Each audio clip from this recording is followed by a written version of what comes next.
आज एक तो इस चीज को देख लें कि भाई देखिए वैकेंसी जरूर थोड़ी थोड़ी होती हैं, लेकिन फॉर्म की संख्या काफी बड़ी होती है। जैसे 2020 में ये वैकेंसी आई, लगातार आती है, हर साल वैकेंसी आती है।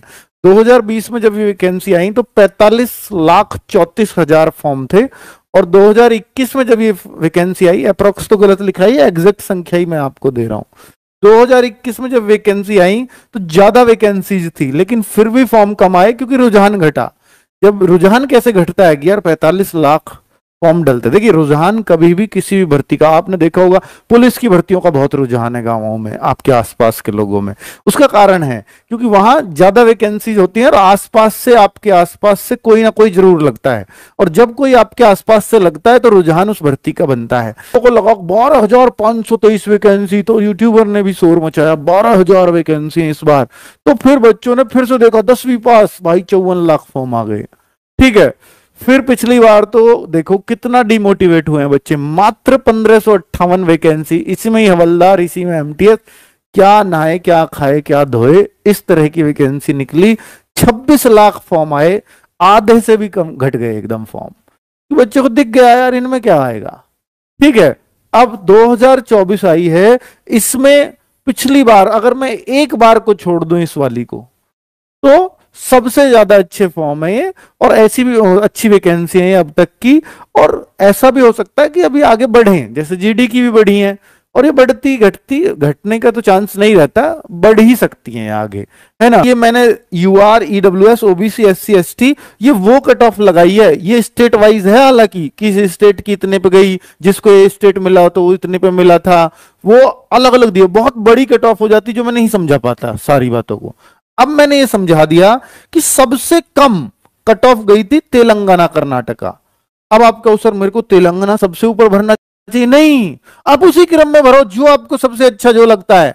आपके ज्यादा अच्छे मार्क्स आए आपको ऊपर की चॉइस मिलेंगी, आपके कम आए तो आपको ये तो मिल ही जाएगा।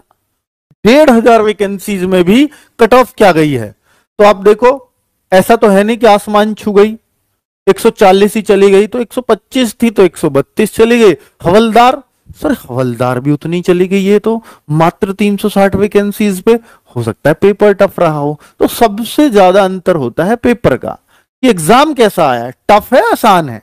तो इससे बहुत ज्यादा देखने से कोई फायदा नहीं है। पेपर के हिसाब से भाई देखो, आप अपना एक टारगेट सेट करके जाते हो कि मुझे तो 130 से कम करना ही नहीं है, पेपर ऐसा आया कि आपको 120 करना भी भारी हो गया। अब आप ये सोच जाते हो करते टाइम, पता लग जाता है कि यार 120 से ऊपर मैं नहीं जा पाऊंगा। ये अप्रोच कभी ना रखें, क्योंकि पेपर किस तरह का आया, कैसा आएगा, ये कोई नहीं जानता। आपको बस उस टाइम पे एक ही अप्रोच रखनी है कि मैं जो आया हूं अपना बेस्ट दे करके जाऊंगा आज, चाहे जितना भी मुझसे होगा। मैं ऐसा कोई क्वेश्चन नहीं छोड़ूंगा जो मुझसे आ रहा हो और मैं उसको गलत करके जाऊं। अगर ऐसा हो गया तो आपका सिर्फ नुकसान होगा। ठीक है, तो ये ओबीसी की कट ऑफ देख सकते हो, एससी की, एसटी की, तो इस सब की अपनी अपनी अलग अलग कट ऑफ दी हुई हैं। 18 से 27 वाले में एससी की वैकेंसीज नहीं थी, इसलिए उसकी कोई कट ऑफ यहां नहीं दे रखी हैं। और ये किस किस राज्य में इतनी इतनी कट ऑफ गई थी तो वो बता दिए। और बाकी ऐसा फिर मैं एक बार कह रहा हूं कि जैसे आंध्रा की लगी हुई है, तो केवल आंध्र प्रदेश वाले बच्चे के लिए नहीं है, आंध्र प्रदेश में आप भी चॉइस भर सकते हो। अगर आपने चॉइस भरी होगी तो आपको भी ये मिली होगी, मतलब उन बच्चों को। ठीक है, इसलिए सबसे लोएस्ट कट ऑफ मैंने यहां लिखी है, बाकी और जो अदर स्टेट्स थे उन सब की इनसे हाई ही कट ऑफ है। सबसे लोएस्ट यानी जिस पे नौकरी मिल गई थी, सबसे लोएस्ट नंबर क्या था, वो ये था। ठीक है।